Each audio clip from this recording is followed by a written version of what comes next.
Yeah, staying busy, and obviously here this week, for these kids, this is I was telling them that this is, with the exception of a few spot days where my kids' birthdays, my wife's birthday, there's not an entire week that beats this week. Just being able to be present, for these young people, and it's amazing to see their response to just support and love, and having a group of people that want the best for them. They respond, and that's what we try to do here at the Academy. Does it sort of bring you back to some maybe ideals that it's hard to remember, as you go about your regular life, and getting tuned in with kids and their attitude, their love for the game, those things? Yeah, I mean, I just think that it, no matter how you view life, I think spending quality time around children just has an ability to change your perspective, no matter how good you think your perspective is. The simplest things, bring a smile to their face. They just want you to know their name. They want you to shake their hand. They want you to, watch them play a game. And those are things that they don't take a lot of time, and they don't even take a lot of effort. You just have to be conscious. And if you're thinking about, kind of being a vessel for someone else, and giving something back to other people, then doing things like this becomes pretty easy. They've been asking you questions about what's going on for next season and all that in terms of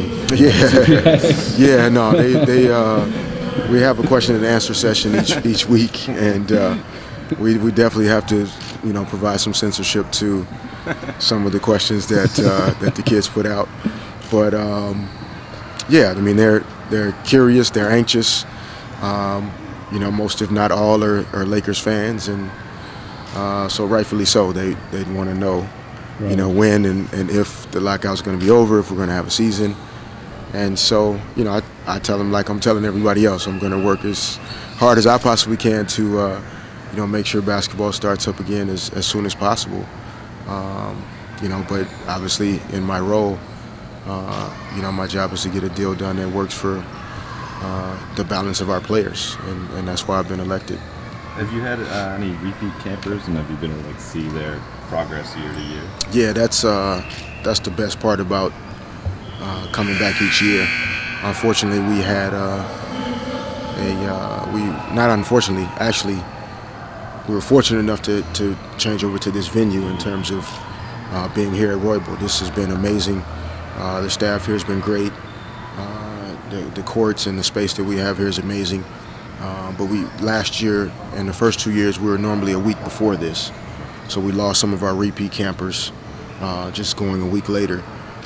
But for the most part, I don't know percentage-wise, but we'd have to be pretty high up there in terms of repeat campers. And it's a good feeling, because at least for us, it's feedback that we are providing for our parents and for our Academy members, either what they expect or anticipate or what they want. And we're going to continue to fine-tune this thing and build it out.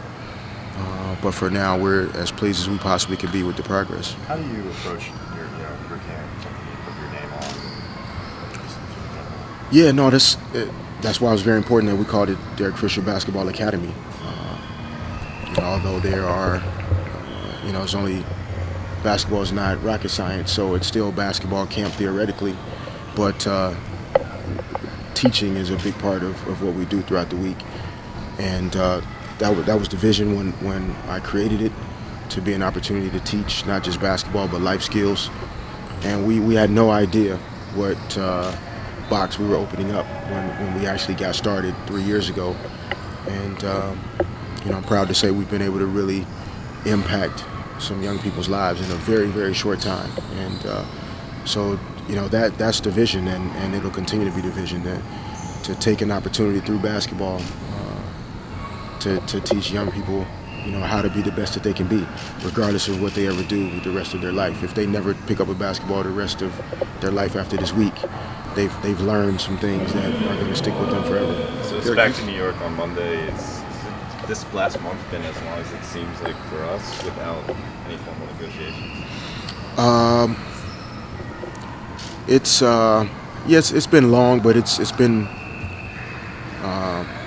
weirdly quiet.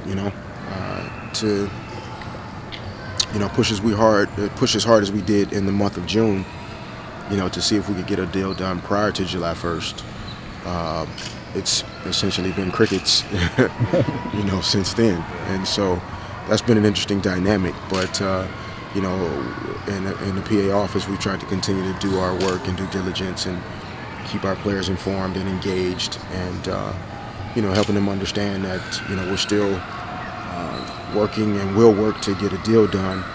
But until the NBA is ready to take that same approach in terms of really getting into a zone where we can get something done, it's going to be a slow crawl.